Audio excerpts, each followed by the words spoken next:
I still remember the tone of her voice that night, soft, almost pleading.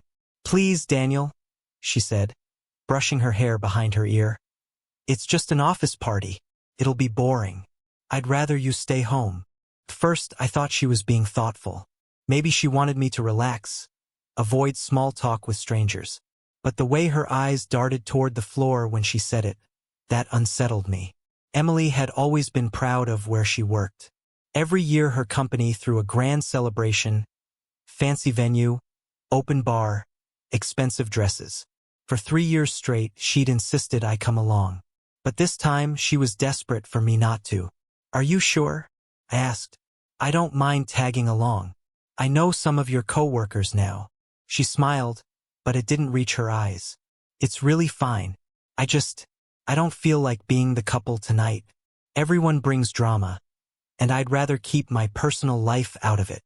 It sounded reasonable, yet something about the way she emphasized personal life lingered in my mind. That Friday evening, she got dressed anyway. A deep green dress I'd never seen before, new perfume that smelled nothing like her usual vanilla. She looked breathtaking. "Wow," I said. "You sure this isn't a date?" She laughed a little too quickly. "Don't be ridiculous." When she left, the quiet in the apartment felt heavier than usual. I tried watching TV, but my mind kept circling back to her expression. Half guilt, half panic. Around 9 p.m., my phone buzzed. A message from her. "Party's running late. Don't wait up." I should have left it alone. But curiosity, that poisonous whisper, started eating at me. I opened her Instagram. Nothing posted. Then I checked her coworkers' stories. A woman named Vanessa, always documenting everything. There she was, Emily, laughing, holding a glass of wine, standing close to a man I didn't recognize. His hand hovered just a little too close to her waist. I froze the video and stared at her smile. It wasn't fake or forced, it was genuine, glowing. A smile I hadn't seen directed at me in months. I spent the night pretending not to care. But when she returned near midnight, the scent of someone else's cologne mixed with her perfume. She kicked off her heels and said, "See? I told you it was boring." The next morning, I made coffee and asked casually, "So, how was the boring party?" She hesitated. "Fine. Nothing special." "Who was the guy in the blue suit?" I asked. "The one in Vanessa's story." Her spoon clinked against the mug. "You looked at her stories?" I nodded. "Just curious." Her jaw tightened. "That's Kevin. He's new. Big client. He was talking to everyone." I didn't say anything else, but the air between us turned sharp. Over the next few days, she grew distant. Her phone was always face down, notifications muted. She spent extra time at the office. The warmth between us, once easy, now felt rehearsed. Then one evening, as we were eating dinner, she sighed and said, "You know what really bothers me? The way my friends talk about relationships." I looked up. "What do you mean?" "They think being married means losing yourself. Like, the man always expects something, affection, intimacy, attention. It's exhausting." I put down my fork slowly. "And you agree with them?" She met my eyes, expression unreadable. Sometimes. That word, sometimes, cut deeper than anything else. Because sometimes meant she'd already started seeing our marriage from the outside, judging it the way her single friends did. Later that night, I overheard her on the phone in the hallway, whispering. Her voice carried fragments through the door. "No, I told him not to come. He's too sensitive about these things." Yeah, Kevin was hilarious. When she noticed me, she hung up immediately. "Work call," she muttered. But the way her hands trembled told another story. That weekend, she avoided me completely, claimed she needed space, that she felt smothered. And that was when the truth began to unfold, not through confrontation, but through a simple conversation I was never meant to hear. Sunday evening, I went to grab my jacket from the coat closet. I don't even know what made me stop, but tucked behind the lining, I noticed her old phone. The one she claimed had stopped working months ago. Curiosity overrode hesitation. I powered it on. To my surprise, it worked. No password. Just messages that had been sitting there for weeks. The top conversation was with someone named Kevin S. Kevin, you looked stunning tonight. Emily, I shouldn't even reply to that. Kevin, then why did you? Emily, because I can't stop thinking about what you said last week. My chest tightened. Message after message. Inside jokes. Long nights working late. Emotional confessions disguised as harmless banter.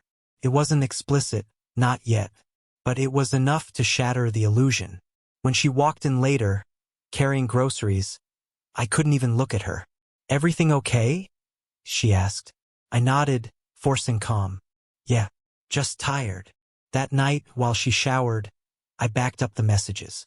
I wasn't planning revenge. I just needed proof for myself that I wasn't imagining things. The next morning, over breakfast, I asked, You still think relationships are exhausting? She frowned. Why do you keep bringing that up? Because, I said quietly, you talk about them like you're not in one anymore. Her fork paused midair. You're being dramatic. Am I? I slid the phone toward her. Her eyes widened when she saw the screen light up. The silence between us was deafening. She whispered, You went through my phone? I stayed calm. The phone you said was broken. Tears welled in her eyes, but not from guilt. More like anger at being caught. You invaded my privacy. No, I said softly. You abandoned our trust. She stood up, shaking. It wasn't an affair. We just talked. I nodded slowly. You begged me not to come to your office party so you could just talk? For the first time, she didn't have a clever answer. That night, she packed a small bag. No drama, no screaming, just silence. Maybe some distance will help us think, she said. But I already knew what distance meant. It meant she'd already left. Emotionally, long before her body walked out the door. Days turned into weeks. I didn't chase her, didn't call. I poured myself into work, into running, into being someone who didn't check his phone every 5 minutes. Then, 3 weeks later, she showed up at my door. Her eyes were swollen, makeup faded, voice trembling. Daniel, please, can we talk? I let her in. She stood in the same living room where we'd once planned vacations and movie nights. She whispered, You were right, about Kevin. He tried to kiss me after the party. I pushed him away, but I didn't stop him soon enough. I let him think there was something there. I didn't feel anger, just a strange, quiet relief that my instincts hadn't lied. I'm sorry, she said. My friends, Vanessa, Claire, they said I deserve to feel desired again. They said marriage is suffocating. I let them poison the way I saw you. Her words hit harder than the messages ever could. Because it wasn't just betrayal, it was manipulation, disguised as friendship. I asked her one question. Do you even remember the last time you asked what I needed? She didn't answer. She just looked at me with the realization of everything she'd thrown away. I didn't raise my voice. I didn't demand anything. I simply said, You begged me not to come because you were ashamed, not of me, but of who you'd become. She cried quietly, then whispered, Can I fix this? I shook my head. You can't fix what you chose to break. You can only learn from it. When she left that night, she didn't slam the door. She closed it softly, like even the sound of goodbye hurt. Weeks later, a mutual friend told me Emily had quit her job. Kevin had been fired after someone reported him to HR. I never asked who. Sometimes I wonder if she ever found what she was looking for at that party. But then I remember the look in her eyes when she realized what she'd lost. And I know she didn't. Because when someone trades peace for attention, they never really get either. And the man they begged to stay home? He finally learned that love built on conditions isn't love. It's convenience.